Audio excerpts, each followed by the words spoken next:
Good morning class. आज हम पढ़ेंगे पाठ 15 नीलकंठ, जिसे किसने लिखा है? महादेवी वर्मा ने। ये एक रेखा चित्र है और इसे महादेवी वर्मा ने लिखा है।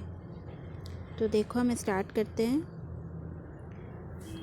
उस दिन एक अतिथि को स्टेशन पहुंचाकर मैं लौट रही थी। चिड़ियों और खरगोशों की दुकान का ध्यान आ गया और मैंने ड्राइवर को उसी ओर चलने का आदेश दिया।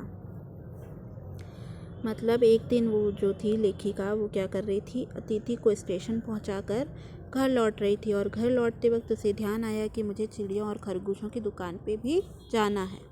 उसने ड्राइवर को कहा और उसने कहा कि भाई उसी की ओर चलो। बड़े मियाँ चिड़िया वाले की दुकान के निकट पहुंचते ही उन्होंने सड़क पर आकर ड्राइवर को रुकने का संकेत दिया। जैसे ही उस चिड़िया वाले की दुकान आ गई तो उसने उसे रुकने का संदेश दिया, भाई कि भाई रुको। मेरे कोई प्रश्न करने के पहले ही उन्होंने कहना आरंभ किया, सलाम गुरुजी, पिछली बार आने पर आपने मोर के बच्चों के लिए पूछा था। तो वो जाते ही दुकानदार जो है उसने क्या किया, उसे पहचान लिया और बोला कि सलाम गुरुजी, अब पिछली बार आप आए थे जब आपने मोर के लिए पूछा था कि मोर के छोटे छोटे बच्चे हैं क्या?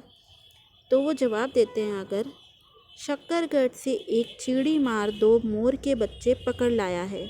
यानी कि एक चिड़ी मार जो है, जो चिड़ियों को मारता है, वो आदमी जो 2 मोर के छोटे छोटे बच्चे जो है वो लेकर आ गया है, जिसमें क्या है, एक मोर है और एक मोरनी है। आप इसे पाल लो तो ले जाओ। मोर के पंजों से दवा बनती है। सो ऐसे ही लोग खरीदने आए थे। तो क्या 2 लोग जो है वो ऐसे ही खरीदने आए थे कि भाई मोर के पंजों से क्या करेंगे, दवाई बनाएंगे। आखिर मेरे सीने में भी तो इंसान का दिल है। वो बोलता है कि आखिर मेरे सीने में भी तो इंसान का दिल है, मारने के लिए ऐसी मासूम चिड़ियों को कैसे दे दूं? तो वो बोलता है कि भाई इसे छोटे छोटे चिड़ियों को कैसे कह दूं, भाई तुम इनको ले जाओ और मार डालो, है ना। मेरे दिल में भी तो इंसान का दिल है ना, सीने में। तो टालने के लिए मैंने उनको कह दिया कि गुरुजी ने मंगवाए हैं और आप इसे नहीं ले जा सकते। वैसे ये कमबख्त रोजगार ही ख़राब है, ये मारने काटने का रोजगार भी खराब होता है।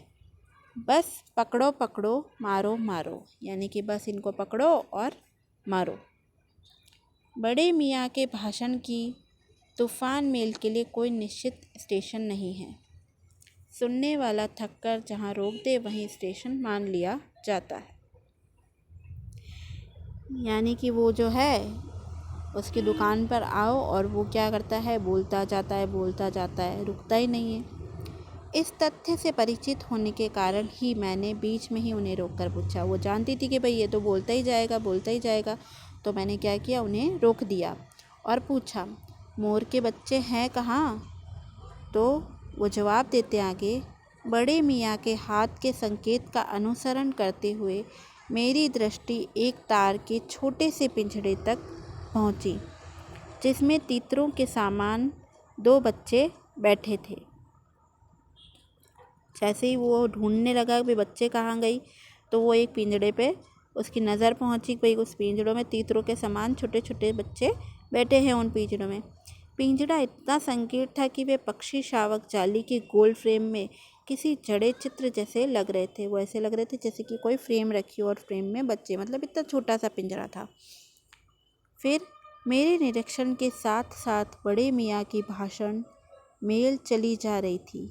ईमान कसम, गुरुजी चिड़ीमार ने मुझे 2 मोर के जोड़े के नकद 30 रुपये लिए हैं।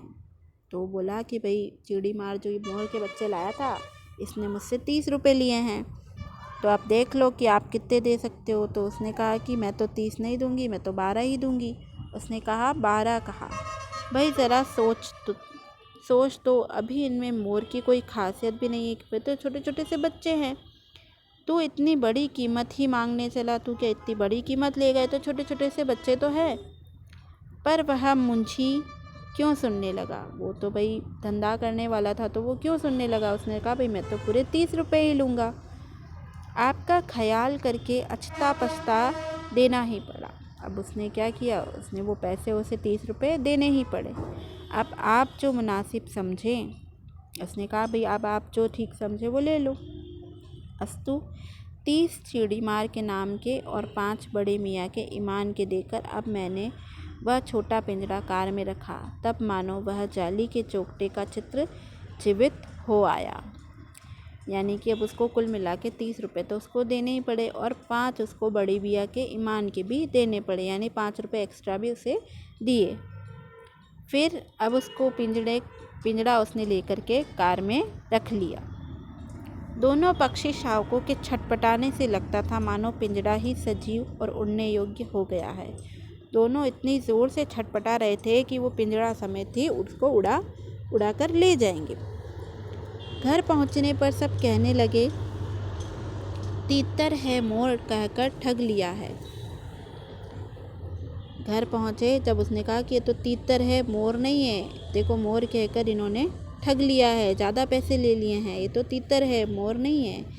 कदाचित अनेक बार ठगे जाने के कारण ही ठगे जाने की बात मेरे चिढ़ जाने की दुर्बलता बन गई है। आप एक ही बार को बार बार बोलते रहते तो हमें क्या हो जाती है, चिड़चिड़ाहट सी हो जाती है। और ऐसी ही उसे भी क्या होने लग गया, जब बार बार कहे तो ठग ली गई, तो इस बात से वो क्या हो गई, चिड़चिड़ी सी हो गई और उसके मन में दुर्बलता बन गई।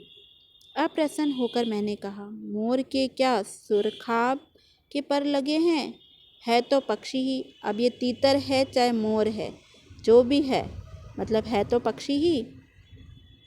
चिढ़ा दिया जाने के कारण ही संभवतः उन दोनों पक्षियों के प्रति मेरे व्यवहार और यत्न में भी कुछ विशेषता आ गई। यानी कि अब वो बार बार चिढ़ जाने से क्या हो गई, परेशान हो गई और उसके व्यवहार में भी कुछ ऐसी ही विशेषता आ गई कि वो चिड़चिड़ी सी बोलने लगी। पहले अपने पढ़ने लिखने के कमरे में उनका पिंजड़ा रखकर उसका दरवाज़ा खोला। पहले क्या किया उसने, अपने पढ़ने लिखने कमरे में उनका पिंजड़ा रख दिया और उसका दरवाज़ा, पिंजड़े का दरवाज़ा उसने खोल दिया, कमरे को बंद करके, है ना। फिर 2 कटोरों में सत्तू की छोटी छोटी गोलियां और पानी रखा। 2 कटोरे लिए उसने, उस कटोरे में 2 सत्तू की छोटी छोटी गोलियां रख दी और पानी भी रख दिया। वे दोनों चूहेदानी जैसे पिंजड़े से निकलकर कमरे में मानो खो गए। अब वो छोटे छोटे जो थे ही, पिंजड़ा खोल दिया तो वो क्या गए, निकल कर वहाँ से छोटे छोटे कोनों में जा कर के छुप गए, जैसे कि मानो वो खो गए हों, मिले ही नहीं उसको। कभी मेज के नीचे घुस गए, कभी अलमारी के पीछे घुस गए। अंत में इस लुका छुपी से थककर उन्होंने मेरी रद्दी कागज़ों की टोकरी को अपने नए बसेरे का गौरव प्रदान कर दिया। अब वो लोग भी इधर उधर घूम घूम के थक गए थे और ये भी ढूंढ ढूंढ के थक गई थी। तो लास्ट में क्या किया उन मोर के बच्चों ने, उन बच्चों ने क्या किया, कागज़ों की टोकरी को, जो रद्दी कागज़ों की टोकरी थी, उसके नीचे जा कर के वो बैठ गए और वहीं पे रहे। 2-4 दिन वे इसी प्रकार दिन में इधर उधर गुप्तवास करते और रात में रद्दी की टोकरी में जा कर के सो जाते, वहीं पे प्रकट होते थे। फिर मेरे सिर पर अचानक आविर्भूत होने लगे। खिड़कियों में तो जाली लगी थी पर दरवाज़ा मुझे निरंतर बंद रखना पड़ता था। खुला रहने पर चित्रा जो उसकी बिल्ली थी, जो उसने पाल रखी थी, वह नवागंतुकों का पता लगा सकती थी और तब उसके शोध का क्या परिणाम होता यह अनुमान करना कठिन नहीं है। यानी कि उसकी बिल्ली जो है, जो भी नई चीज़ें आती थी वो उसके सूंघ कर पहचान लेती थी और अब वो क्या करती ये उसको भी पता नहीं था कि वो क्या करती। वैसे वह चूहों पर आक्रमण नहीं करती, यानी कि वैसे तो वह चूहों पर आक्रमण नहीं करती थी, वह चूहे नहीं खाती थी, इसलिए वो शायद ही किसी को मारती या नुकसान पहुंचाती।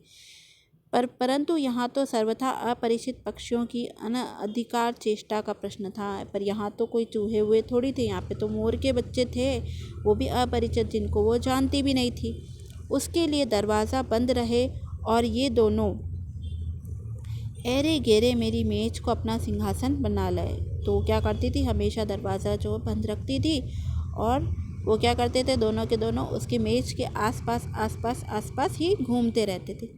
यह स्थिति चित्रा जैसी अभिमानी मर्जारी के लिए असह्य कही जाएगी और यह स्थिति जो थी वो उसकी बिल्ली जो थी उसके लिए असहनीय थी। भाई कि क्या है वो ढूंढती ही रहती थी बार बार कि भाई कुछ तो है ऐसा, उसे मैं ढूंढूं। तो वो भी क्या थी, उसके लिए भी असहनीय थी कि भाई कि मुझे तो उसे ढूंढना ही ढूंढना है।